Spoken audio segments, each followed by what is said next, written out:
10월 12일 주일 예배를 시작하겠습니다. 복이 있는 사람은 악인들의 꾀를 따르지 아니하며 죄인들의 길에 서지 아니하며 오만한 자들의 자리에 앉지 아니하고 오직 여호와의 율법을 즐거워하여 그의 율법을 주야로 묵상하는도다. 그는 시냇가에 심은 나무가 철을 따라 열매를 맺으며 그 잎사귀가 마르지 아니함 같으니 그가 하는 모든 일이 다 형통하리로다. 악인들은 그렇지 아니하며 오직 바람에 나는 겨와 같도다.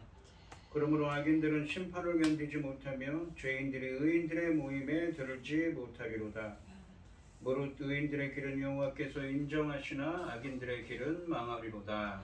아멘. 저희들을 창세전에 택정하시고 여기까지 인도해 주신 주님 감사드립니다.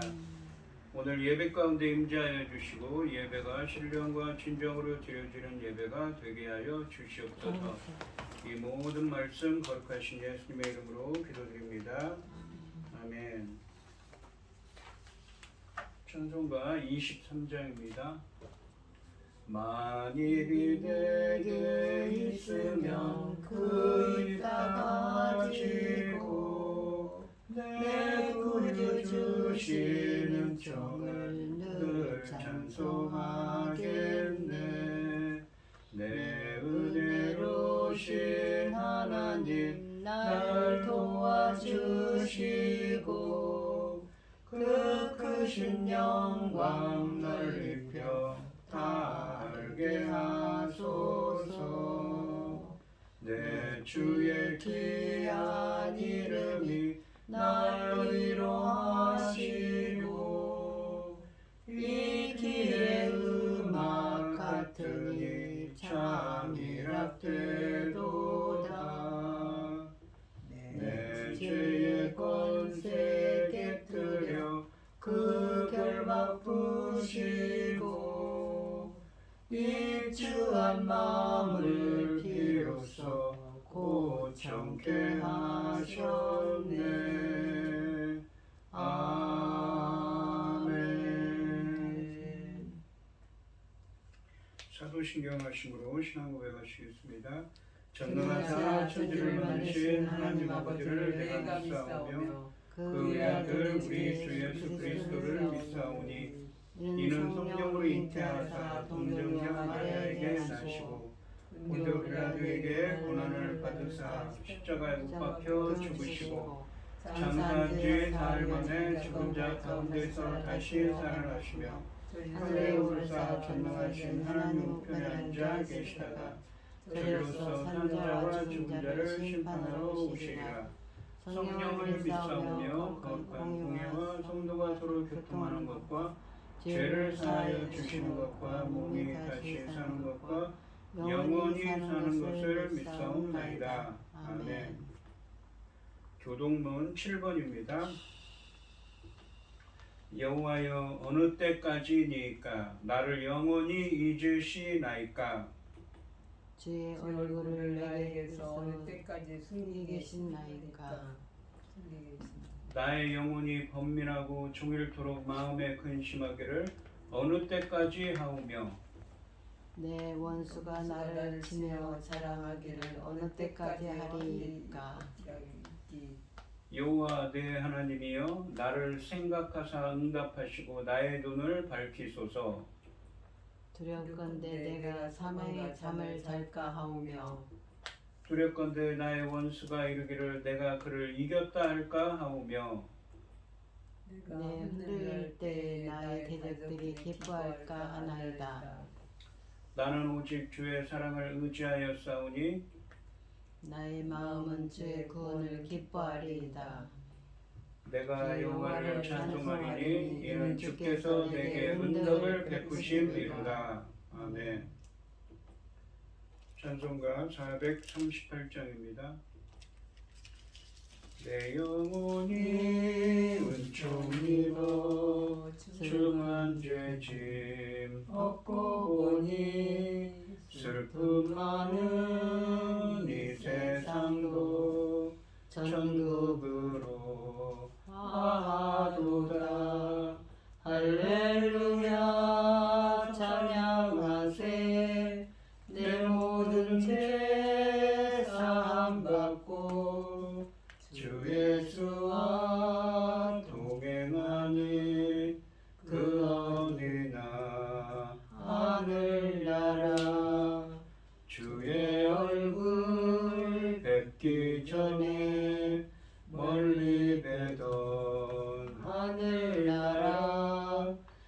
맘속에 이루어지니 날로 날로 가깝도다. 할렐루야 찬양하세. 내 모든 죄 사함받고 주 예수와 동행하니 그 어디나 하늘나라.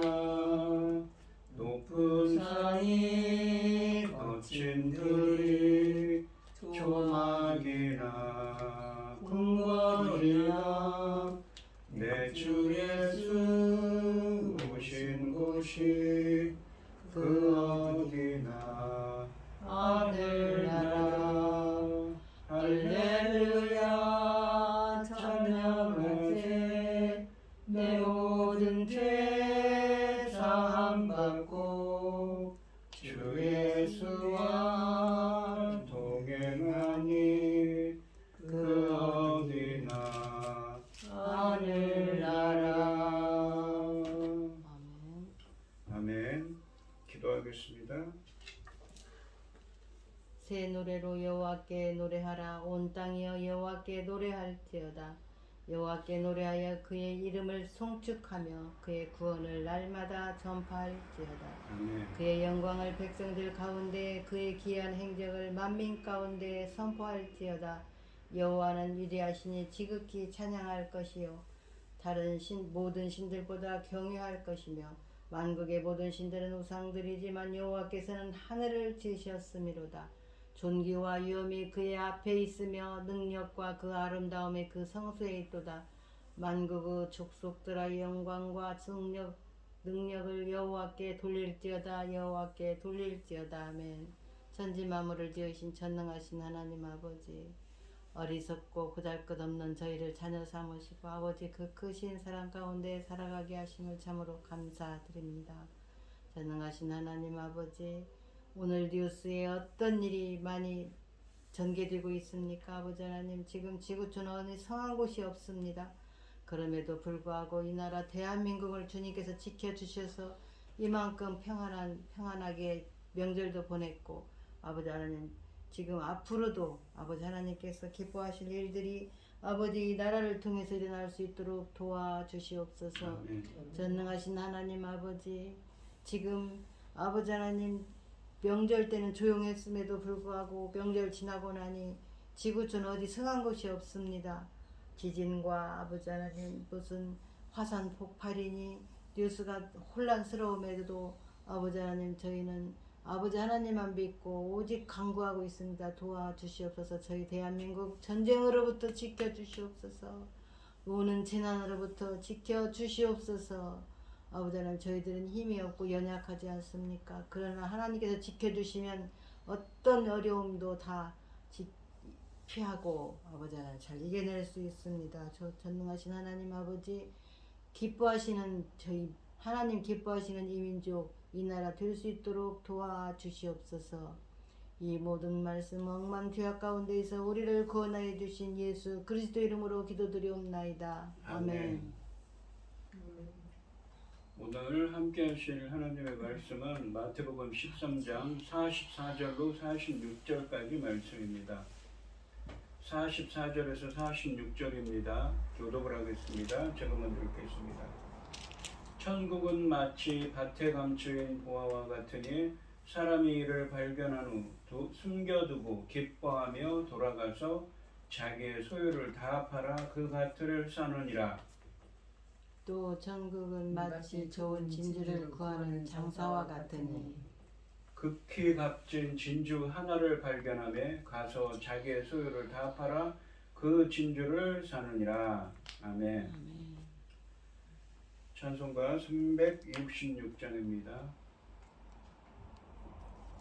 어두운 내 눈 밝히사 진리를 보게 하소서. 진리의 열쇠 내게 주사 참빛을 찾게 하소서.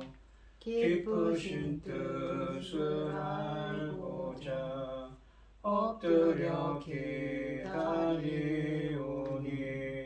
내 눈을 뜨게 하소서.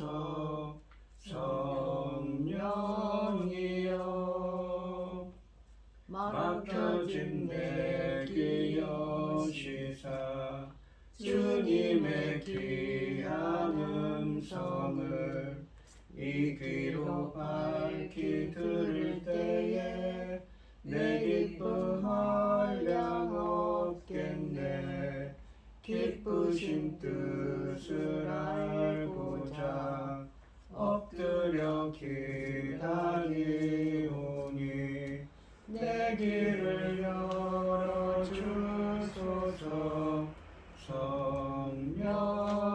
성령이여 봉해진 내 입 여시사 복음을 널리 전하고 차가운 내 맘 녹여주사 사랑을 하게 하소서.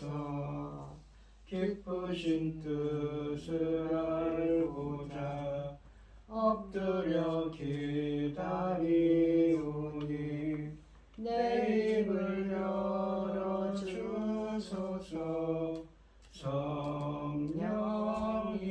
성령이여. 아멘. 오늘 본문 말씀의 제목은 천국의 가치입니다. 이 감추어진 보화와 값진 진주 비유를 통해 비교할 수 없는 천국의 가치를 설명하고 계십니다. 이 44절 말씀에 보시면 천국은 마치 밭에 감추인 보화와 같으니 사람이 이를 발견한 후 숨겨두고 기뻐하며 돌아가서 자기의 소유를 다 팔아 그 밭을 사느니라 라고 되어 있습니다. 이 상반절에 보시면 천국은 마치 밭에 감추인 보화와 같으니 라고 되어 있습니다.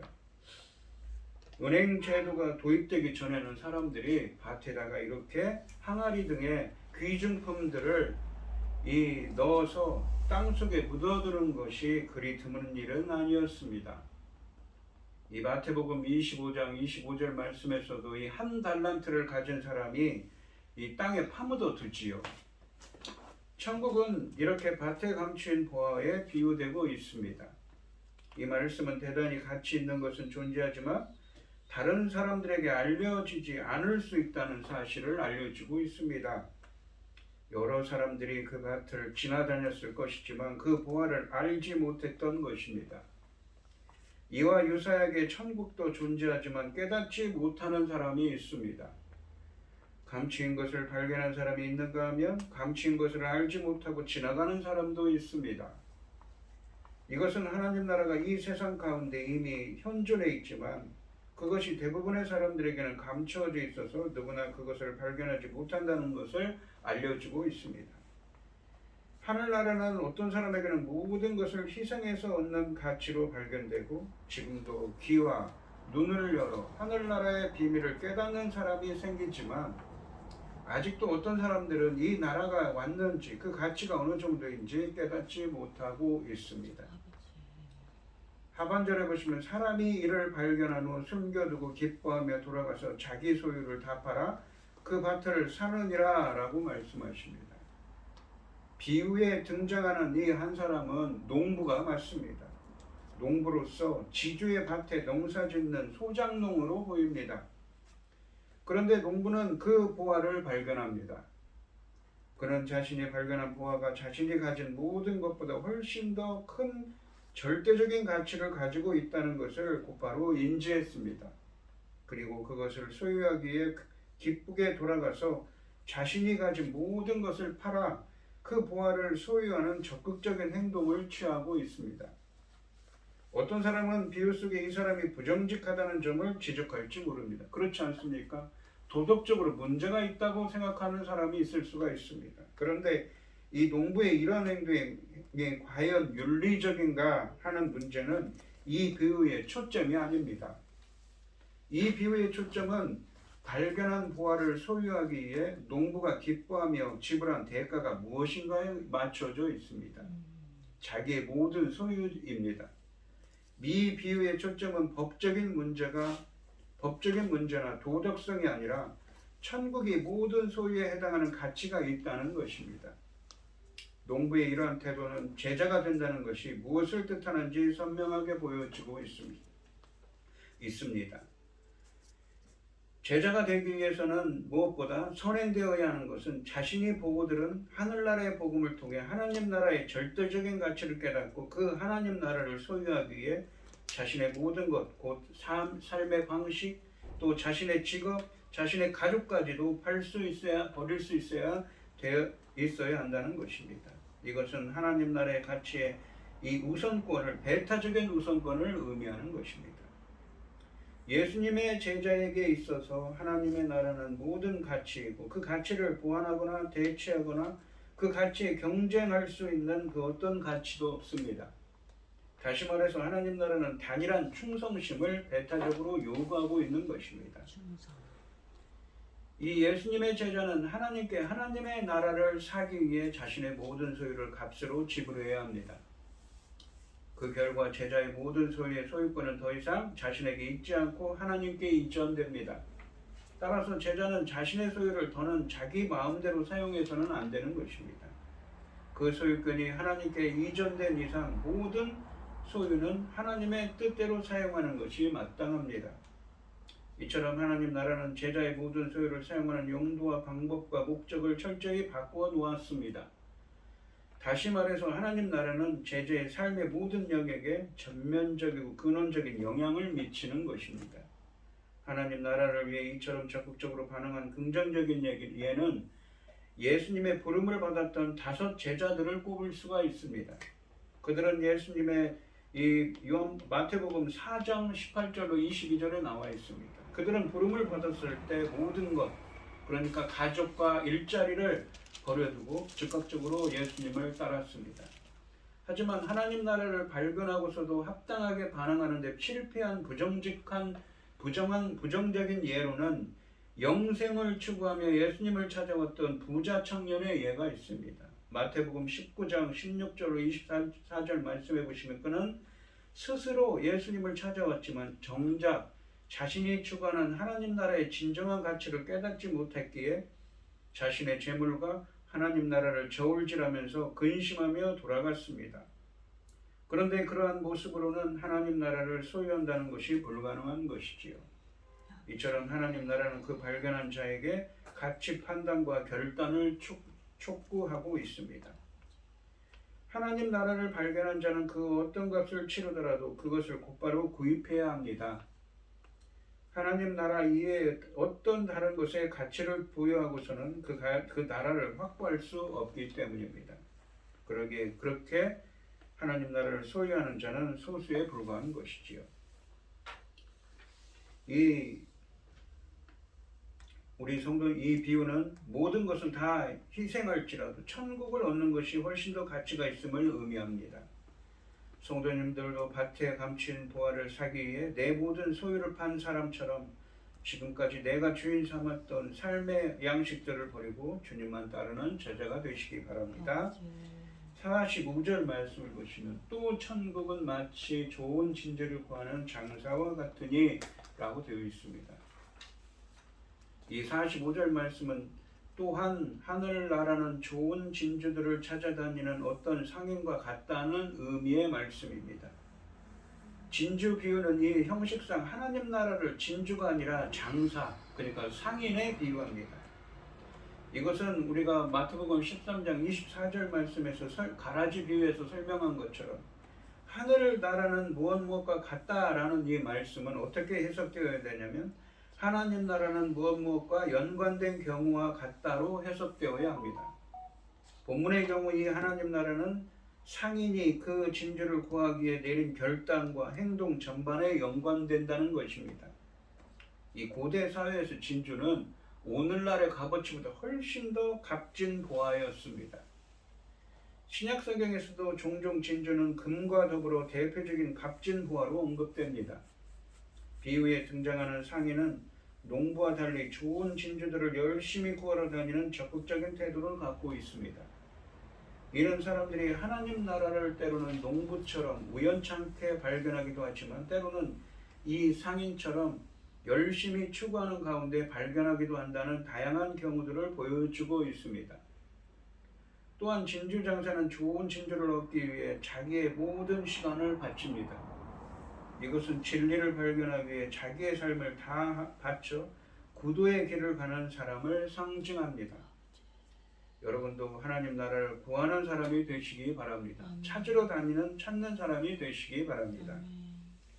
46절 말씀을 보시면 극히 값진 진주 하나를 발견하며 가서 자기의 소유를 다 팔아 그 진주를 사느니라.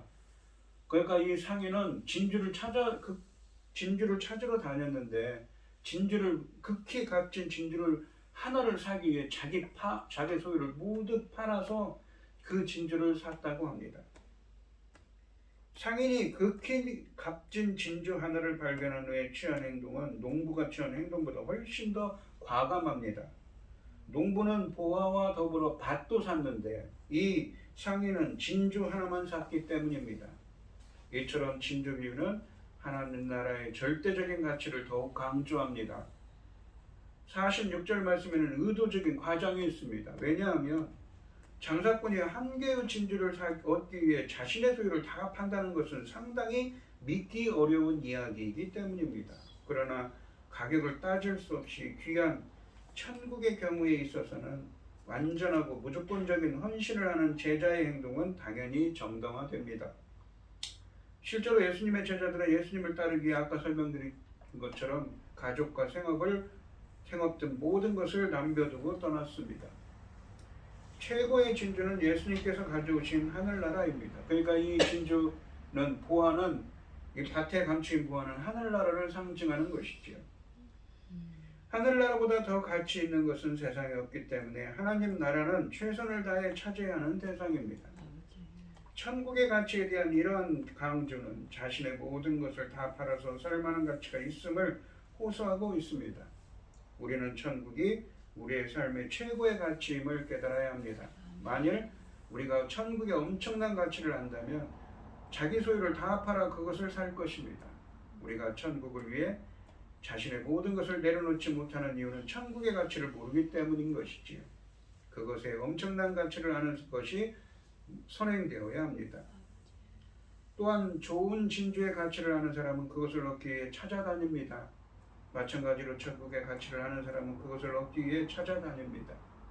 천국을 얻으려고 온갖 노력을 다 기울입니다. 우리는 적극적으로 천국을 찾아다니는 사람이 우리들도 되어야 합니다. 천국에 대해서 보다 적극적이고 능동적인 자세를 가져야 하는 것이지요. 그리고 상인은 극히 값진 진주 하나를 발견하고 집에 가서 모든 소유를 처분해 마련한 돈으로 그 진주를 샀습니다. 어떻게 해야 영생을 얻을 수 있는지 질문하며 예수님을 찾아온 젊은 부자는 부를 포기할 수 없어서 천국을 포기했습니다. 반면에 주님을 위해 모든 것을 포기한 바울은 이 빌립보서 3장 8절로 9절 말씀에서 이렇게 증언했습니다. 또한 모든 것을 해로 여김은 내 주 그리스도 예수를 아는 지식이 가장 고상하기 때문이라. 내가 그를 위하여 모든 것을 잃어버리고 배설물로 여김은 그리스도를 얻고 그 안에서 밝은 대로 함이니 내가 가진 의는 율법에서 난 것이 아니오 오직 그리스도를 믿음으로 말미암은 것이니 곧 믿음으로 그리스도 하나님께로부터 난 의라라고 말씀하십니다. 또한 히브리서에 보시면 이 모세도 하나님의 일을 위해 자신의 명예와 부를 포기한 사람들 가운데 하나였습니다. 히브리서 11장 24절로 26절에 보시면 믿음으로 모세는 장성하여 바로의 공주의 아들이라 칭함받기를 거절하고 도리어 하나님의 백성과 함께 고난받기를 잠시 죄악의 낙을 누리는 것보다 더 좋아하고 그리스도를 위하여 받는 수모를 애굽의 모든 보화보다 더 큰 재물로 여겼으니 이는 상주심을 바라보이라 라고 말씀하십니다. 우리 모두 이와 같이 우리들도 모두 이와 같은 각오로 하나님 나라를 사모하며 살아가는 자 그리고 주님께 헌신하는 자가 되시기를 바랍니다. 오늘 본문 말씀해 보시면 제자가 모든 소유를 판다는 것이 실제 삶에서 어떤 의미를 갖는가라는 것이지요. 제자가 알아야 할 대상들에는 재물뿐 아니라 가족관계와 자신의 생명까지도 포함됩니다. 그런데 이것들은 시장에 대답할 수 있는 것들이 아닙니다. 그렇다면 여기서 판다라는 말은 제자의 모든 소유의 소유권을 하나님께 이전한다는 것을 의미합니다. 전적인 헌신을 의미하는 것이지요. 다시 말해서 제자가 하나님 나라를 소유한다는 것은 하나님을 자신의 왕으로 모시고 모든 삶의 영역에서 그분의 통치를 받는 것을 의미합니다. 그런데 하나님께서 자신의 통치권을 행사하시기 위해서는 제자의 모든 소유권을 이전받는 것이 필요합니다. 제자의 모든 소유에 대한 소유권을 가지셔야 그것을 당신의 뜻대로 사용하실 수 있기 때문인 것이지요. 그리고 또한 전에도 말씀드렸지만 이 마태복음의 문맥에서 보시면 예수님께서 마태복음 4장 17절에서 하나님 나라가 임하였느니라 라고 말씀하십니다. 선포하시고 5장부터 7장까지에서는 이 말씀으로 산상수훈의 말씀으로 하나님 나라를 선포하시고 8장과 9장에서는 여러 가지 기적들과 이적들을 행하셔서 하나님 나라를 선포하셨습니다. 또한 10장에서는 예수님의 제자들이 그 하나님 나라의 사역을 이어서 행했지요. 그것에 대해서 유대인들은 당시 갈릴리를 주변 중심으로 한 유대인들은 어떻게 반응했습니까? 자칭 지혜롭고 슬기로운 자들, 이 세대, 그리고 당시의 바리새인과 서기관 등 종교 지도자들은 예수님을 부정했습니다. 하지만 이 소수의 사람들, 예수님의 제자들만이 예수님을 따른 사람이었지요.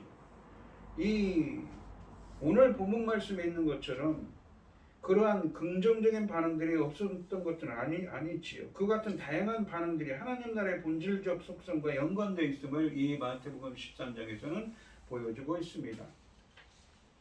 이 하나님의 나라는 보화들 중에 가장 귀한 보화입니다. 그 가치는 어떤 기준으로도 헤아릴 수 없는 것입니다. 이 밭에 감추인 보화를 우연히 발견하든 장사처럼 적극적으로 구하려다가 발견하든 하나님 나라를 발견하는 사람들, 즉 어떤 사람들일까? 마태복음의 이 문맥 속에 있는 사람들, 하나님 나라의 메시지를 받아들이고 제자의 길로 응답하는 사람들이 바로 오늘 본문에 있는 밭에 감추인 보화를 우연히 찾은 사람들이죠. 또 극히 값진 진주 하나를 찾으러 다니는 사람인 것입니다. 여러분들도 오늘 이 시간 성도님들도 밭에 갇힌 보화를 사기 위해 내 모든 소유를 판 한 사람처럼 극히 값진 진주 하나를 사기 위해 자신의 소유를 판 장사처럼 지금까지 내가 주인 삼았던 모든 것을 버리고 양식들을 버리고 천국을 구하며 예수님만 따르는 제자가 되시기를 주님의 이름으로 축원드립니다. 기도하겠습니다. 하나님 아버지 감사합니다. 세상에는 예수님의 말씀을 듣고도 부정하는 사람들이 많았습니다. 하지만 소수의 사람들, 바로 오늘 본문에 있는 밭에 감춘 보화를 발견한 사람들, 그리고 극히 값진 진주를 찾으러 다니는 사람들이 있습니다. 바로 천국을 찾으러, 진리를 찾으러 다니는 사람이 있습니다. 극히 값진 진주를 찾고는 발견하고는 자신의 모든 소유를 팔아서 그 진주 하나를 사기 위해 자기의 모든 소유를 판 상인도 있습니다. 바로 이러한 자들이 예수님의 말씀을 듣고 깨닫는 말씀대로 살아가는 제자들입니다. 저희들도 이러한 밭에 감춘 보화를 우연히 찾은 사람처럼, 그리고 극히 값진 진주 하나를 사기 위해 자기의 모든 소유를 판 이 상인처럼 예수님만을 따르며 이제까지 섬기던 모든 주인 삼았던 모든 것들을 버리고 예수님만 따르는 제자들이 되게 하여 주시옵소서. 이 모든 말씀 거룩하신 예수님의 이름으로 기도드리옵나이다. 아멘. 찬송가 94장을 하시고 축도하심으로 오늘 예배를 마치겠습니다. 주 예수보다 더 귀한 것은 없네. 이 세상 부귀와 바꿀 수 없네. 영축을 내 대신 돌아가신 그 놀라운 사랑 잊지 못해. 세상 즐거움 다 버리고 세상 자랑 다 버렸네. 주 예수보다 더 귀한 것은 없네. 예수 밖에는 없네. 주 예수보다 더 귀한 것은 없네. 이 세상 명예와 바꿀 수 없네. 이전에 즐기던 세상 일도 주 사랑하는 마음 뺏지 못해. 세상 즐거움 다 버리고 세상 자랑 다 버렸네.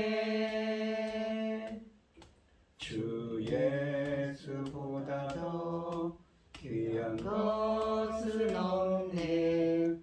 예수 밖에는 없네.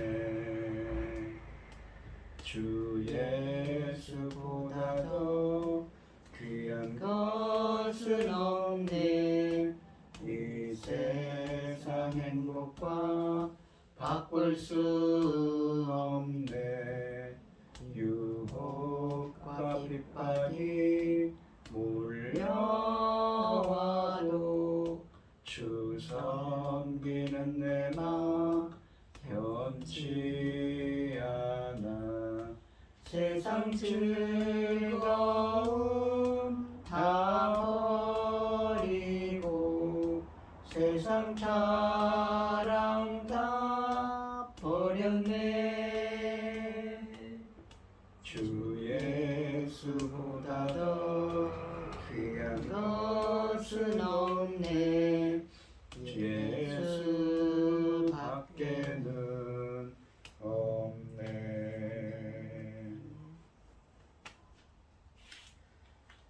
참 기도하겠습니다. 참 감사하신 하나님, 오늘 주신 말씀처럼 저희들도 예수님만을 따르고 세상의 주인 삼았던 것들 모두 내려놓고 예수님만을 따르는 예수님의 제자들이 되게 하여 주시옵소서. 오늘 이 시간 주님께 주님의 은혜에 감사드리며 귀한 예물을 드리는 손길을 드리겠습니다. 드려지는 손길마다 주님께서 기억하시고 이 간과 기도에 귀 기울여 주시고 응답하여 주시옵소서. 오늘 고현희 집사님, 김혜순 권사님, 최경영 집사님 주님께 귀한 예물을 드립니다. 드려지는 손길마다 주님께서 기억하시고 이 간과 기도에 귀 기울여 주시고 응답하여 주셔서 주님의 기뻐하시는 뜻을 행할 수 있도록 인도하여 주시옵소서. 기뻐받아 흠양하여 주실 줄 믿사오며 이 모든 말씀 거룩하신 예수님의 이름으로 기도드리옵나이다. 아멘. 찬송가 5장을 하시고 축도하심으로 오늘 예배를 마치겠습니다. 이 천지가 만물들아 복 주시는 주 여호와 전능성부 성자 성령 찬송하고 찬송하세.